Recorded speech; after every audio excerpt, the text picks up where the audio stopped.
Ok, bonjour à tout le monde, mes amis de la presse.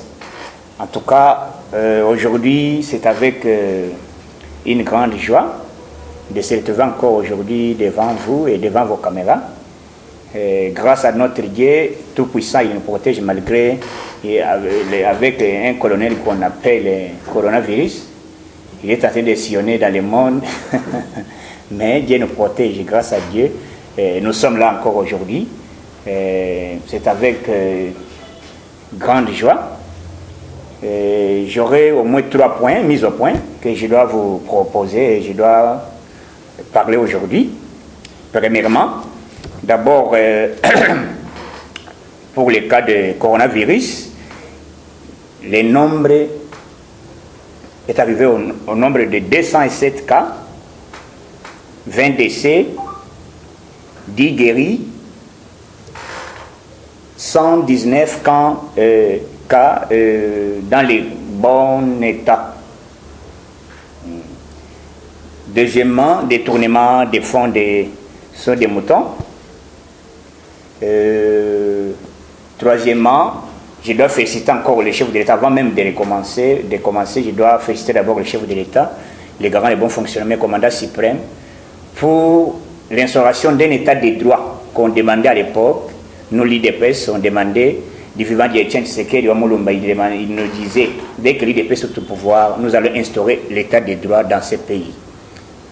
Grâce à Félix Tshisekedi Tshilombo, aujourd'hui, l'état de droit est en marche. Donc, bravo à notre excellence, Félix Tshisekedi Tshilombo, aujourd'hui.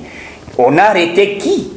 Proche de la présidence de la République, enfant chéri du président de la République, aujourd'hui aux arrêts.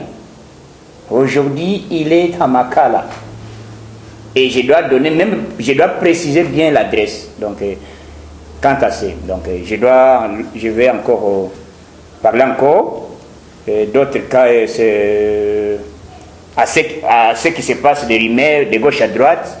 L'IDPS est impliqué à cette histoire. Non, ni de près, ni de loin, l'IDPS n'est pas impliqué dans cette histoire. Nous ne sommes pas concernés.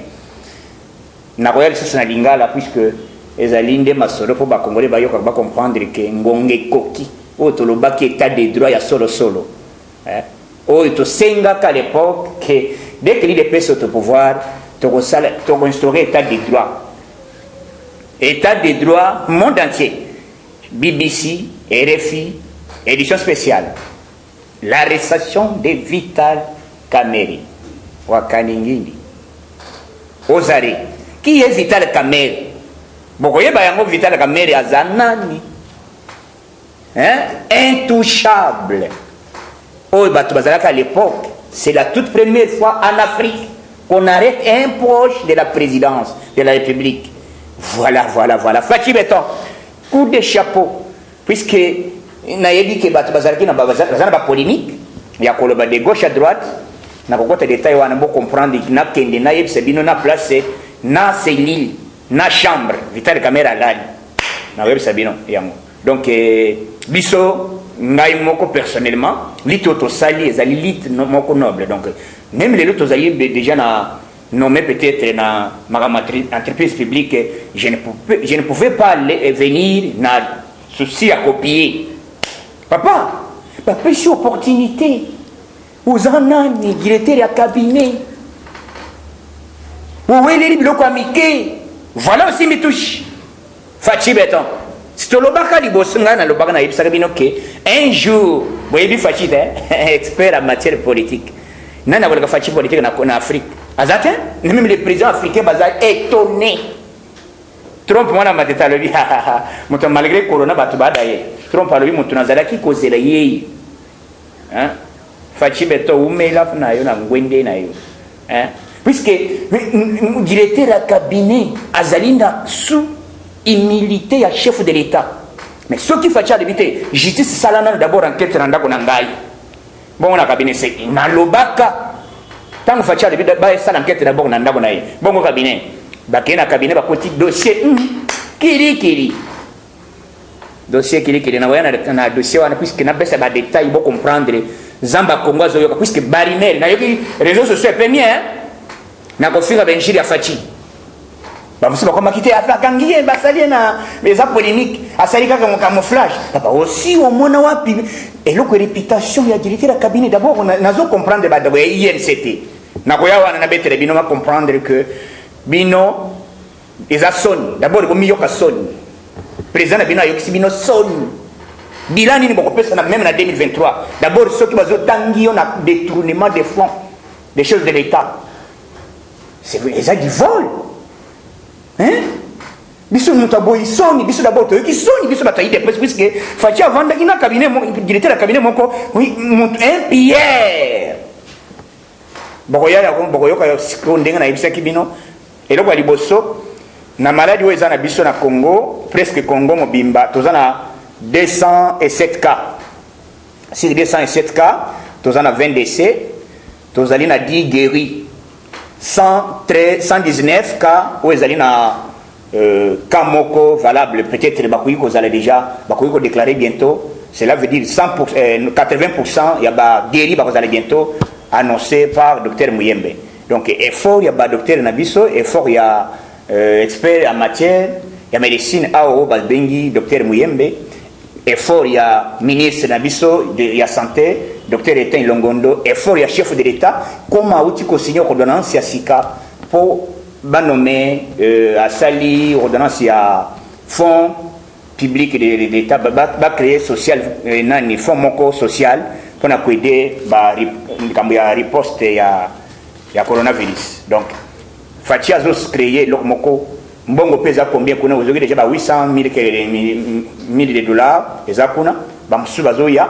Fachi moko atie combien a sali a créé loko wana yemoko azina fond ya yemoko atie ezate ko président zo sali loko tete o nana yeba ki ketoza na coronavirus justice ça musala malgré papa l'état a zelakati repose la kate na l'état boyoka nini so boyoka so makambo eza kitoko makasi politique ekomi elengi c'est ide pesa ngoi biso bayoka so biso yoyi tango tobundaki na bandaki koyebisa bino kiboko yoka so kala mingi te Fatia kocha itali alobaka na top Congo ba invita ye ne pas Christian Sakwen a invita batuna kete Félix Sekelo kosala ndenge na lebite ngai na kotala même tozana proche oza pire ngai totanga na yo oza boyboy tango na bakokuta oke ozali ostali détournement place na prison bona des vidéos na ba réseaux sociaux c'est Fatia béton et tika loko sala matin nani azalaki kondima teza camouflage papa camouflage ngungie beti kamera na prison hein malgré bache babongisi ba sala mikolo poso keza ka babongisa te mulunga yingaka zuwa alinga lapa eloko ezali d'abord eloko bakangeli vitala kamera boko yeba yango yango na lingana yebisa bina préciser bino bande ko ya INC apaisez-vous j'ai vite compris c'est ezali likambonini bino ba ministre boza ministre ya l'état boza au service à INC mais ndenge bozo kinde ko sala déclaration bo signer makambo moko particulier à parti bo soutenir Vital Kamerhe bozo soutenir d'abord l'IDPS ni de loin ni de près toyebi dossier toyebi makambo wana te ezali batu 3 personnes oyo ba porter plainte na monsieur Vital Kamerhe plus dossier ya 15 millions ya liboso ezali directeur ya Robank ya mibale ezali Safikas ya misatu chef papa libanais wana papa mokolo wana 80 quelques d'années alobi ngai kutu ili papa ngai te bapesa kimbongo po batonga 3000 immeubles ici sur tout étendu à RDC mais ce que 3000 maisons combien d'argent hein papa bossa le bilan 400 millions de dollars 400 millions o bapesa ki o bapesa ki tata yiba comme vraiment de konangai hein zamba Congo ayo ka losamba puisque prière na biso même président tous avez ressemblé été muntu mabe ami bimisa avant que tout si sa mandat 2023 2022 et 2020 plutôt avant que tout comme on a fait en 2020 le président déclaré à l'obaki état des droits président le baki état des droits d'abord année 2020 année action bon bande le bataille à ça la hein bon mon action nani atikala kondima à l'époque Kabila Kabanga livré Néhémie. Mais avec Fati c'est facile de le faire.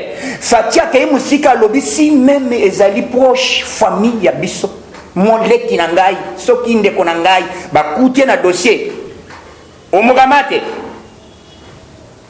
bana mofungi entre autres tozoka ba déclaration o mususu o ba cité na dossier wana o aza likambo songolo o likambo donc o to kozala cité soit leki ya président o famille ya président o tout ba kokuta na dossier que azali na dossier o ya détournement ya mbongo cité par Vital Kamerhe ba dossier Kamerhe commis 18 lobby ba sambisi Vital Kamerhe pour bien comprendre tout préciser bino batonier Vital Kamerhe tangu yo ozalaki bapimisi Fatia bin président monsieur Chibala aza ko assumer affaire courante Fatia nommé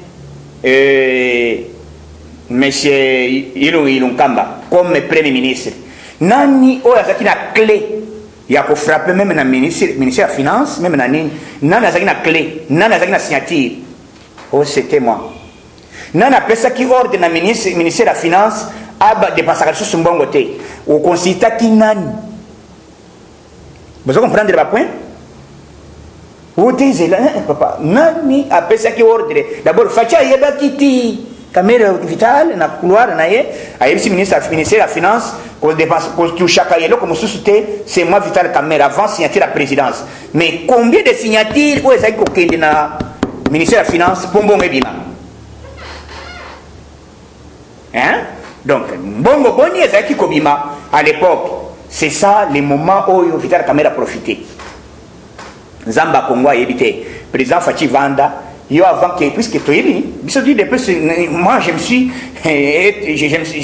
me suis demandé pourquoi l'IDPS est en train de perdre les cadres de l'IDPS toujours coroné bien sûr mais ba cadre de l'IDPS ko fabo indengeni maître Mukeni oh ilunga nani monsieur Patrick nani oh nani d'abord avant que ya Nairobi vieux mondele wote est-ce qu'on peut coroner bandati dans sa cabinet makila bato koganga soki omeli makila ya bakombata IDPS o bazali sacrifié à tout moment ok obumisa bango voilà aujourd'hui bref c'est la toute première fois ozali d'abord yoka jipenda ngazobina o me bato histoire o ezali histoire moko terrible to pungisi bato na semaine moko 3 personnes malgré corona papa corona ni zoko takana IDPS corona komika ka maître Mokendi o Patrick Ilung o nani boy ka IDPS kaka papa o corona wa o camouflage tonga ya muke spécialiste en matière ya poisonnement mais nzamba lobité le kuli yo bandi ko boma bato bazali ba innocent na ko dévoiler yo voilà aujourd'hui directeur de Roban Kalibina ko kende tina suka c'est un belge ni membre ya IDPS ni congolais to yeba ka yepete na couloir na yebi adresse na yete alobi to fundi ye to zali ba innocent après ça ki biso mbongo muke ayebisi biso kete boke nana bo sala boye botikali boya ko zamusima tango to za po biso mo to sala to sisa musala mbongo ezo mona na te et d'ailleurs ya prometaki ngai na sala transaction ya mbongo transaction wana mbongo wana kote kenda yenda autorisanga ya benga ngai kete na le lokola za directeur cabinet pesi mbongo peut-être présence au courant ya ko sala misali ya saut des moutons les roba congolais bazo souffrir misali telemina na telemisi yango Vital ya Kamerhe wa kalingi ningi mais je me suis étonné d'avoir les Congolais devant Vital Kamerhe. Il s'est dit Vital Aza innocent. Est-ce que d'abord Félix, vous croyez que Félix c'est qu'il y a un dossier à l'obakete à défendre Vital Kamerhe, un dossier à détournement un bon il y a peuple congolais peuple azou souffrir azou tambo na makolo. Est-ce que vous pouvez imaginer tout tika yelo bongo ele kaka non biso to promettre état de droit to promettre construire la démocratie sur le sol na mboka na biso on ne pouvait pas permettre le roi les cas Fatia yako le que bokanga eta za directeur de cabinet non Fatia lobi kende au samba si tu te vas tu es innocent vas-y to za bana mokamate analala wapi na makala mbala ya liboso en Afrique.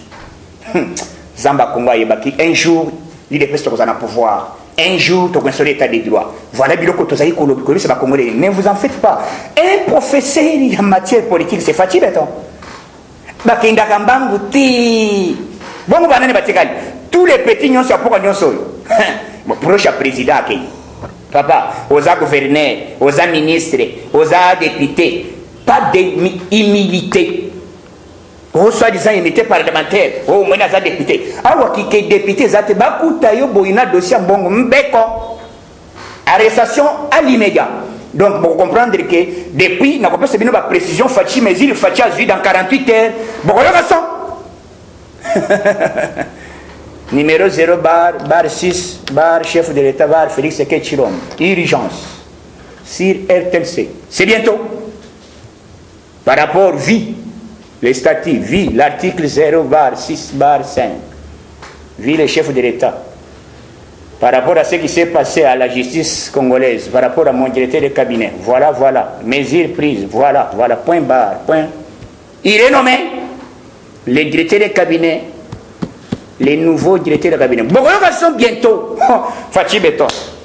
Biloko to bandaki koloko. Politique et comme l'engi. Soupo. Yagomela. Il dépasse le pouvoir. Voilà il a pouvoir.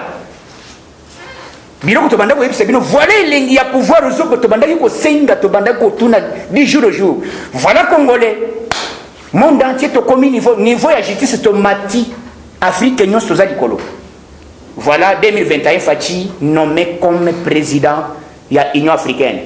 Africain, dictateur, bon, Nassina Lobaki déjà que 2023, bon, vu le coronavirus, vous-même vous avez constaté, hein, même pas Poutine. Poutine a dit le coroner Zali, élection aux Alatins. Chez nous aussi, Billy Zamouké. 2023, papa, Oyo Mozomana, Mongo Tueki, élection sur la Mandéli. Au retour de l'élection, pardon, s'il vous plaît. Élection annulée. Jusqu'en 2025. Nous avons le recensement. Corona et Bimabi, pardon, s'il vous plaît. Dépenses belé.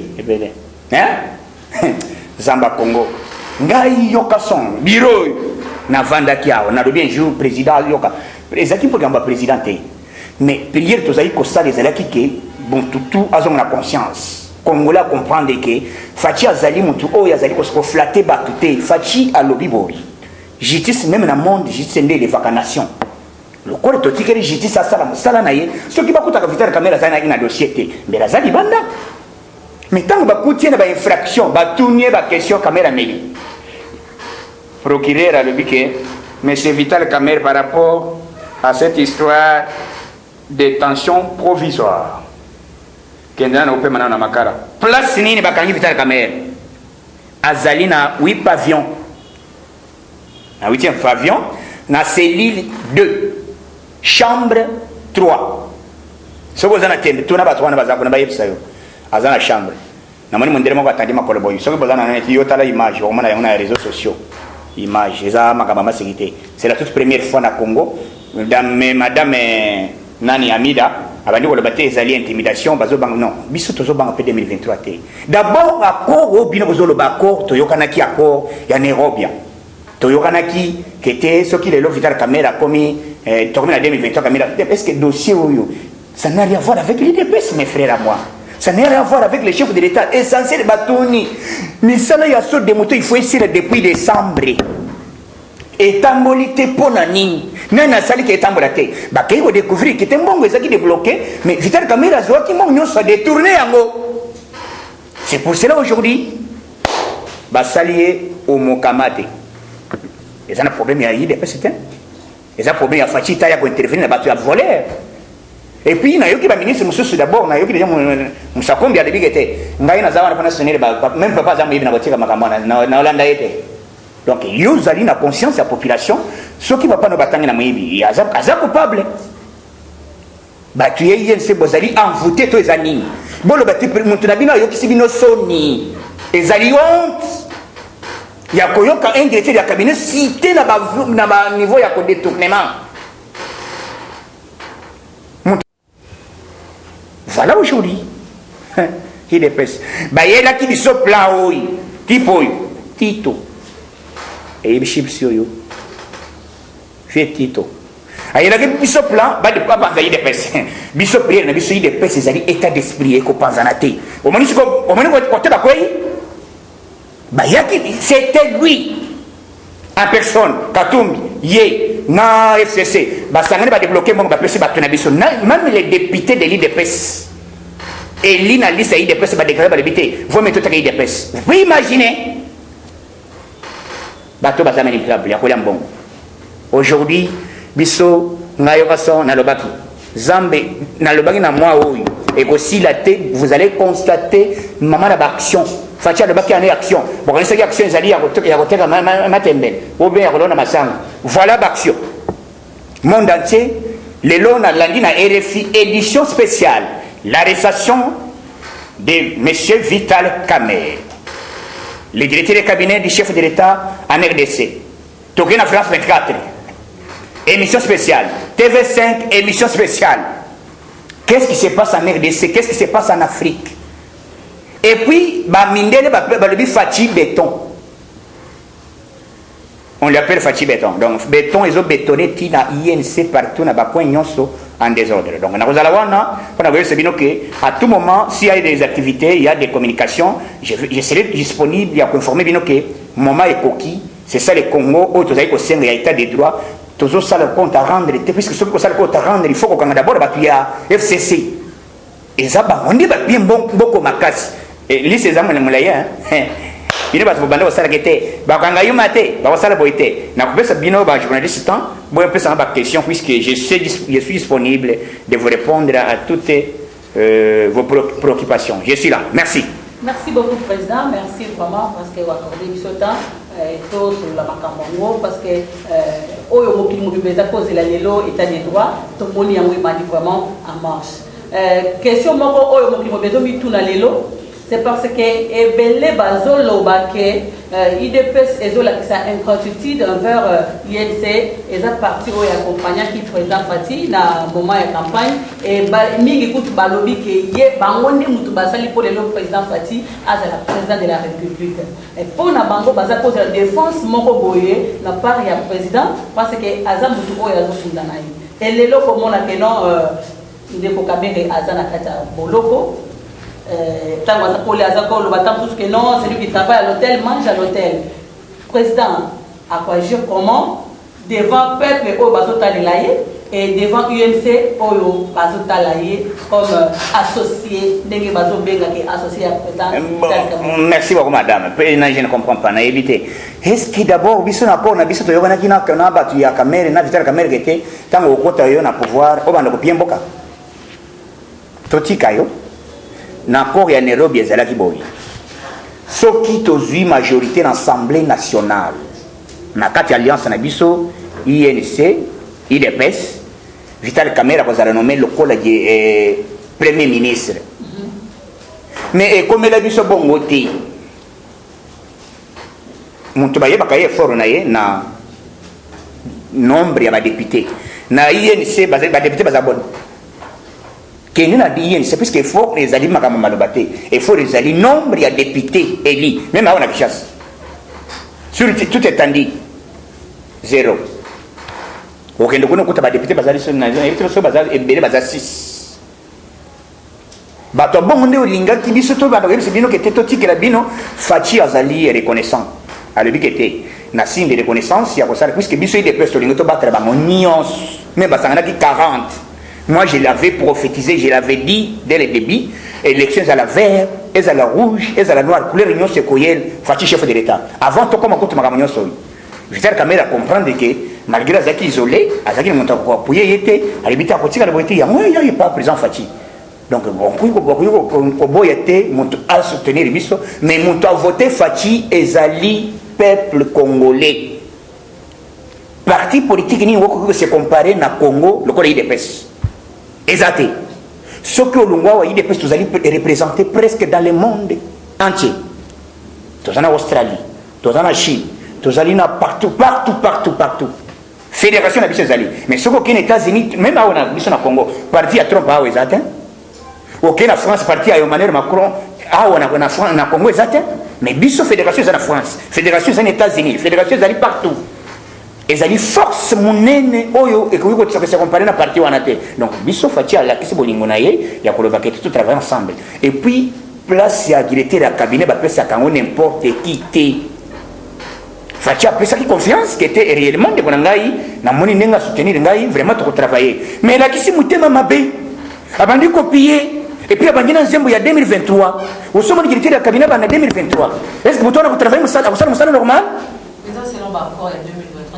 2023 toyokanaki accord eza te 2023 cabinet dans la candidat toyokanaki soki tozali na majorité en assemblée soki tozali na majorité en assemblée accord wana elingi existe na minute accord ya Nairobi il n'existe pas et c'est kufa dès lors tozali tozwi échec na députation nationale nde sika accord ebeti kadi accord pe lobaki boyi tokozala na biso oyo nyonso akosalela le peuple d'abord oyo akosalela le peuple d'abord te ona mokamate bana mokamate omoni yango Vital Kamerhe a un invité pour un renseignement après 6 ans d'audition a joué maman makako ko bena on pour l'état monté bon na linga pena yebisa yo oyebi avant ba convoquer moto même tine oza boyi il faut l'État à collander d'abord il faut avoir des preuves tangibles oui pour l'accepter tant que ça les bakangio et ça l'État a tomber na erreur d'où on accepte des preuves na puisque l'État ça na ba audio l'État ça na ba image l'État ça na ba nyonso procureur ça na nyonso la qui ça na ba image abi ça na ba audio Vital Kamerhe place azalaki et ça biso na okende kona ndene biso to kota maka justice donc ne vous en faites pas puisque ezali maman événement ya kola sa congolais que corruption on va bien ce que ça à l'époque la justice na biso à l'époque mais le Vital Kamerhe a voté en bolo voté a volé c'est des sabat nyon swan massa zo boy mais ero yo kolesa nani na corrupteur na corrompu hein na makala mais président peuple congolais va s'attendre quitter dans moment parce que confinement ils ont salé ba tout bazar ya kokanga mais to moni pena lobby c'est comme si malade doit se partager sur ce lobby parce que bon et là vous toujours condamné ngwana oui Vital Kamerhe d'abord a salé na parti politique na ye il fallait y se battre parti politique na ye que ndenge tozali awa boya na bino boya te puisque ba interdire que bato bazala plus de 20 personnes étaient dans le terrain. Mais ce qui s'est passé hier avec l'entraînement là, les alliés bâtiments comme les criminels. Et multiplié. Et c'est multiplié, bah multiplier mon nombre puisque lobby 28 cas de nouveaux et les alliés identifiés. Les alliés par rapport à quoi, n'engini batu bazana maladie aux autres misa batu libanda bakuta kana bébé l'endengwana. Tant que bazolo balobana basoi bani. Donc voilà. Oui. Par rapport à l'arrestation pour Vital Kamerhe, ndenge baza na kati ya cash ekoki kodeséquilibre cash te deuxième question eza ke non ba cash ya bata INC baza koloba ke non osala eza coup d'état ozalaki préparé pour que Vital Kamerhe aza déjà écarté pour la course ya 2023 bon eloko nazolinga naloba nano vraiment il faut tuna na bato wana ntango bazoloba course bamiyoka soni bato wana bamiyoka soni ezali honte ya personnalité ya moto na bango comment moto na bino akozala na niveau aza wana basite ye na détournement na système ya koyiba eza soni ntango bazotanga moto na bino kete aza cité na détournement et puis ozokola bakete idps azosala yango po akase nani plutôt nani mais c'est Vital Kamerhe mpona 2023 mais population